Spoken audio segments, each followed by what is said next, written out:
میرے کریم فرماتے ہیں رب قیامت کے دن بندوں سے فرمائے گا کہ میں نے تیرے لیے کان اور آنکھیں نہیں بنائی تھی؟ کبھی اندھے سے مل کے دیکھے نا، کبھی بہرے سے بات کر کے دیکھے نا۔ رب فرمائے گا کیا میں نے تیرے لیے کان اور آنکھیں نہ بنائی تھی؟ اللہ فرمائے گا کیا میں نے تیرے لیے جانوروں کو، کھیتوں کو مسخر نہیں کیا تھا؟ ہر جانور پر تو سواری کرتا ہے، جانوروں کے گوشت کھاتا ہے، جانوروں کا دودھ پیتا ہے، کھیت کے اندر ہل چلاتا ہے، اناج ہے، پھل ہیں، سبزیاں ہیں۔ وَالَّذِي خَلَقَ لَكُم مَّا فِي الْأَرْضِ جَمِيعًا، زمین میں جو کچھ ہے حضرت انسان کے لیے پیدا کیا۔ اللہ فرمائے گا تیرے لیے کان بنائے، آنکھیں بنائی، تیرے لیے مسخر کیا جانوروں کو، تیرے لیے مسخر کیا کھیتوں کو۔ پھر رب کہے گا میں نے تجھے خوشحالی دی، میں نے تجھے سرداری دی۔ پھر اللہ فرمائے گا یہ بتا کیا تجھے مجھ سے ملنے کا یقین نہیں تھا؟ کیا تجھے یہ خبر نہیں تھی کہ تیری رب سے بھی ملاقات ہوگی؟ تجھے اللہ کے حضور بھی حاضر ہونا ہے، تجھے اس کا یقین نہیں تھا؟ اور حدیث پاک کا جو آخری جملہ ہے وہ ہر دل پر دستک دیتا ہے۔ حضور فرماتے رب فرمائے گا میں بھی آج تجھے اسی طرح ہی فراموش کر دوں گا جس طرح تو نے مجھے بھلا دیا تھا۔ جا، تو نے اگر مجھے بھلا دیا تھا آج میں نے بھی تجھے فراموش کیا۔ دعا کرو ہمارے ساتھ یہ سلوک نہ ہو۔ ہم تو مالک کے کرم کی امید پر ہی قبر میں جائیں گے، اس کی رحمت کی امید پر ہی میدان محشر میں کھڑے ہوں گے۔ باقی پتہ سارا ہے سردار نو کیتیاں دا، ایدہ پردہ پایا ہی تیرا پلا ہو سی۔ خبر تو ساری ہے، پتہ تو سارا ہے، علم تو سارا ہے۔ سب سے زیادہ ہم جانتے ہیں کہاں کہاں نافرمانی ہوئی۔ یاد رکھنا اس کے حضور کھڑے ہونا ہے، اللہ کے حضور جواب دینا ہے۔ اگر ظلم کیا ہے ملازم پر تو جواب پھر بھی دینا ہے، ظلم کیا ہے گاہک پر تو جواب پھر بھی دینا ہے، اگر ظلم کیا ہے پڑوسی پر تو جواب پھر بھی دینا ہے۔ فَوَرَبِّكَ لَنَسْأَلَنَّهُمْ أَجْمَعِينَ، محبوب تیرے رب کی قسم، اپنے لفظوں میں بات کروں، اللہ کہتا ہے محبوب میں نو تیرے رب دی قسم میں انہوں پوچھ لینا ہے، پوچھ لینا ہے میں نے ان سے سوال کرنا ہے۔ اما کانوا یعملون، جو یہ عمل کرتے تھے پوچھوں گا، سوال کروں گا۔ اور میرے نبی پاک صلی اللہ تعالی علیہ وسلم کے غلاموں، اگر ظلم کیا ہے بیوی پر حساب پھر بھی دینا ہے، اگر وراثت کی تقسیم پر زیادتی کی ہے بہن بھائیوں سے حساب پھر بھی دینا ہے، اگر تربیت ٹھیک نہیں کی اپنے بچوں کی تو حساب پھر بھی۔ تم سربراہ تھے ایک ادارے کے، ہمارے پاس امانتیں آتی تھیں، بچے پڑھتے تھے، مجموع کے مجمع تم سے عقیدتیں رکھتے تھے، لوگ تمہیں نیک سمجھتے تھے، ہاتھ چومتے تھے، پھول پھینکتے تھے، تم نے بڑی عزتیں سمیٹی، تم نے خوشحالیاں اور سرداریاں سمیٹی۔ فَوَرَبِّكَ لَنَسْأَلَنَّهُمْ، تمہیں حساب دینا ہے۔ آج بڑے بڑے لوگ حساب کے ڈر سے کانپ گئے۔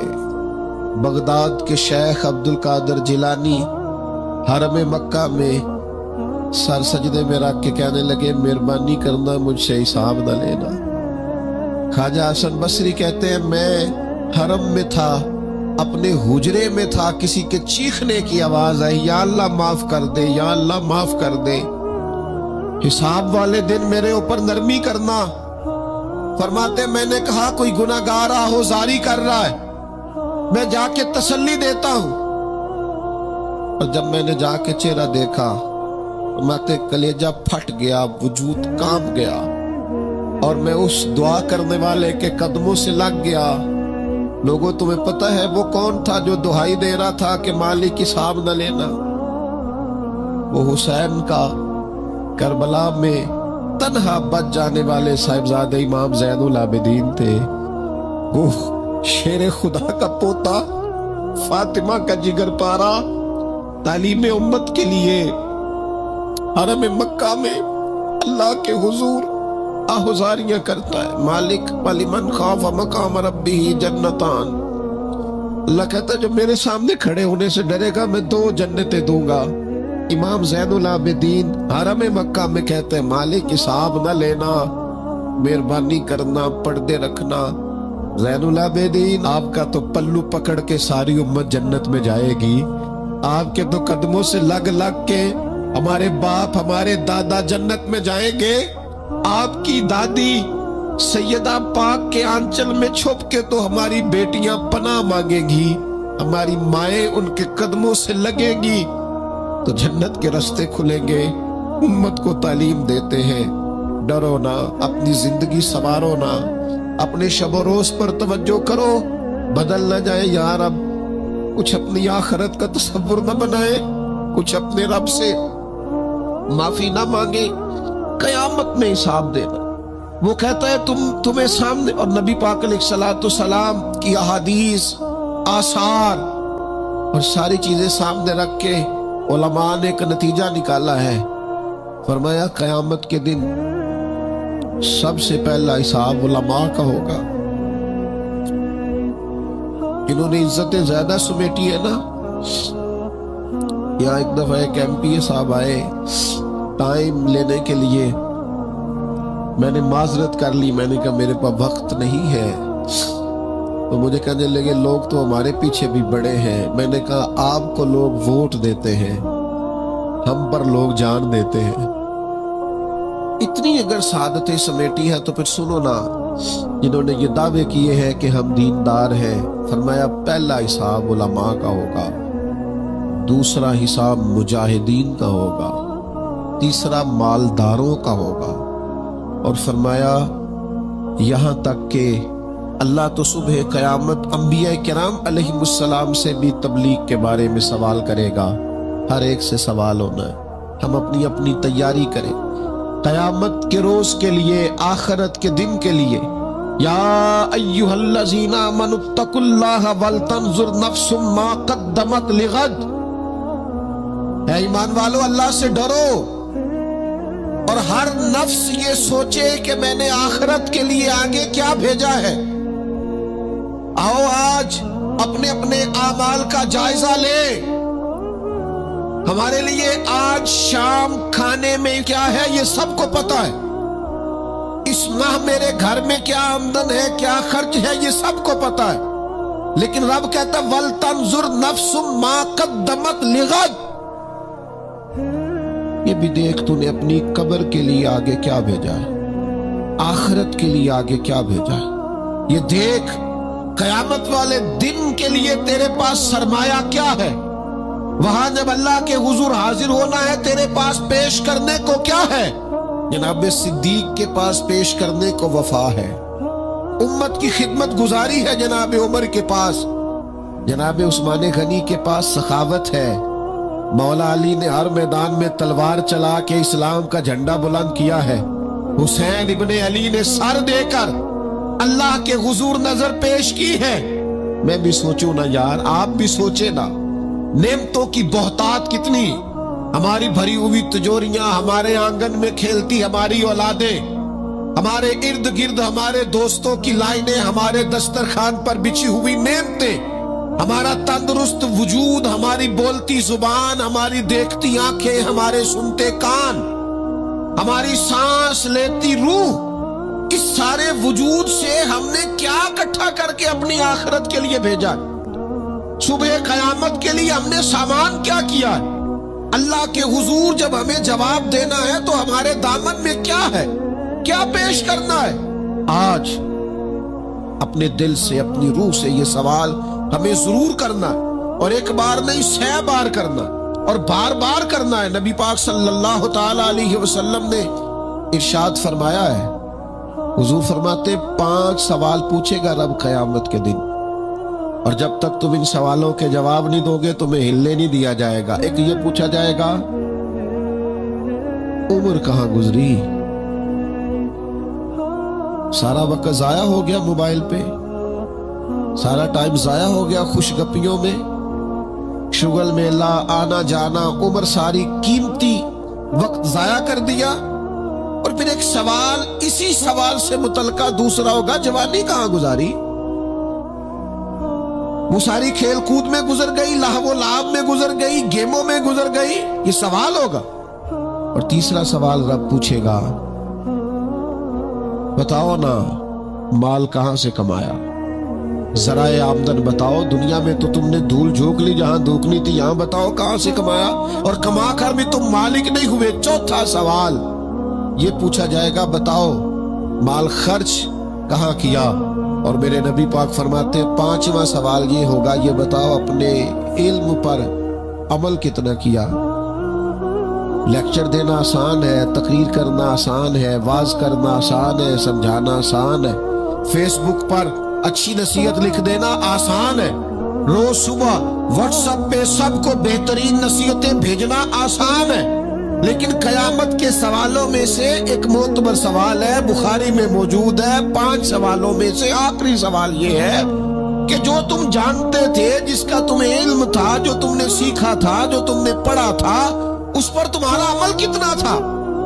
کس کو نہیں پتا نماز فرض ہے, کس کو نہیں پتا والدین کی خدمت کرنا ضروری ہے, حلال حرام کی تمیز سے کون آگاہ نہیں ہے, کون نہیں جانتا کہ میرا رویہ تلخ ہے, لوگوں کو تکلیف دیتا ہے, کون نہیں سمجھتا کہ میری فلاں فلاں چیز کی وجہ سے فلاں فلاں لوگ تڑپتے ہیں, سسکتے ہیں, روتے ہیں. بہت ساروں کو پتا ہے کہ میری بیوی, میرے بچے, یہ کچھ عورتوں کو پتا ہے میرا شوہر, میرے خاندان والے میری وجہ سے تکلیف میں, بہت سو کو پتا ہے میری وجہ سے میرے پڑوسی تکلیف میں, بہت سو کو پتا ہے میری وجہ سے میرے ملازم تکلیف میں ہیں. تم سے پوچھا جائے گا اپنے علم پر کتنا عمل کیا. وہ جو تم جانتے تھے, جتنا تمہیں شعور تھا, آج پوری امت مسلمہ میں کیا ہو رہا ہے, تقریریں, واز و نصیحت, فقط واز و نصیحت. اقبال کہتے ہیں مسجد تو بنا دی شب بھر میں ایمان کی حرارت والوں نے. اور یہ دیکھنا کیا کہتے ہیں, من اپنا پرانا پاپی تھا, برسوں میں نمازی بن نہ سکا. اور اقبال بڑا اپدیشک ہے, من باتوں میں موہ لیتا ہے, بڑی سونی باتیں کرنی آتی ہیں ہمیں. اقبال بڑا اپدیشک ہے, یہ من باتوں میں موہ لیتا ہے, پر گفتار کا قاضی ہے یہ بنا, کردار کا غازی بن نہ سکا. گفتار کا قاضی غازی بننا آسان ہے, لیکن اپنے عمل میں نکھار لانا. ہاں, سب سے پہلے 2 چیزوں کا حساب ہونا قیامت میں, یاد رکھیے گا. اعمال میں سب سے پہلے نماز کا حساب ہوگا. حضور نے فرمایا کافر اور مومن کے بیچ فرق ہی نماز کا. اور حقوق العباد میں سب سے پہلے قتل کا حساب ہوگا. یہ 2 حساب سب سے پہلے. اور کچھ لوگ ایسے بھی ہوں گے جن کا حساب آسان ہوگا. نبی پاک علیہ السلام نے وہ 3 لوگ بھی بتائے ہیں جن سے میرا مالک آسان حساب لے گا. یا رسول اللہ کون کون سے؟ حضور نے فرمایا جس سے لوگ توڑتے تھے پر وہ جوڑتا تھا, رب آسان حساب لے گا. اور کریم فرماتے ہیں, یہ آپ نے بھول لے نہیں, یہ لبے لباب ہے ساری گفتگو کا, یاد رکھ. فرمایا جو تجھے محروم کرے اسے عطا کر, جو تجھ سے توڑے تو اس سے جوڑ, اور جو تجھ سے زیادتی کرے تو اسے معاف کر دے. اللہ قیامت میں تجھ سے آسان حساب لے گا. اللہ تیرے لیے قیامت میں آسانی پیدا کر دے گا. میرے بھائیوں, ایک اور بندہ بھی ہے جس سے قیامت میں بڑا آسان حساب ہوگا. کریم محبوب علیہ السلام نے فرمایا جس کے سینے میں حسد نہیں نہ ہوتا, جس کے دل میں بغض نہیں ہوتا, جس کے دل میں کینہ نہیں ہوتا, سانو تخت ہزارے دی لوڑ کی, وہ اسی کسے دے کچھ بھی نہیں لگ دے, نہ کوئی ساڈا دردی. وہ جو سینہ بالکل, جن کا سینہ بے کینہ ہوتا ہے نا, کشادہ دل, سب کے لیے پیار, سب کے لیے محبت, سب کے لیے وارفتگی, ہر ایک سارے سمجھتے ہیں مجھ سے ہی پیار زیادہ ہے. سینہ کشادہ ہے, دل بڑا ہے. فرمایا جن کے سینے کشادہ ہوں گے, بغض سے, عداوت سے, حسد سے, کینے سے پاک ہوں گے, اللہ قیامت میں آسان حساب لے گا. اچھا, میرا وجدان کہتا ہے کہ میرے نبی پاک کے پاک لفظوں کا معنی یہ ہے قیامت میں رب ان سے فرمائے گا جاؤ میں نے تمہیں معاف کیا. جن کے سینے صاف ہوں گے, دل صاف ہوں گے, پاک ہوں گے, تے پاک کی مل ڈائی ਬਿਨਾ ਪਾਕੋ ਪਾਕ ਨਹੀਂ ਮਿਲਦਾ। ਸਾਰੇ ਵਜੂਦ ਨੂੰ ਧੋਣ ਦੇ ਨਾਲੋਂ ਇੱਕੋ ਧੋਲਾ ਟੁਕੜਾ ਦਿਲ ਦਾ। ਦਿਲ ਹੋ ਸਾਫ਼, ਦਿਲ ਹੋ ਕੁਸ਼ਾਦਾ, 14 ਤਬਕ ਦਿਲੇ ਦੇ ਅੰਦਰ ਅਸਾਂ ਤੰਬੂ ਵਾਂਗੂ ਤਾਣੇ ਹੂੰ।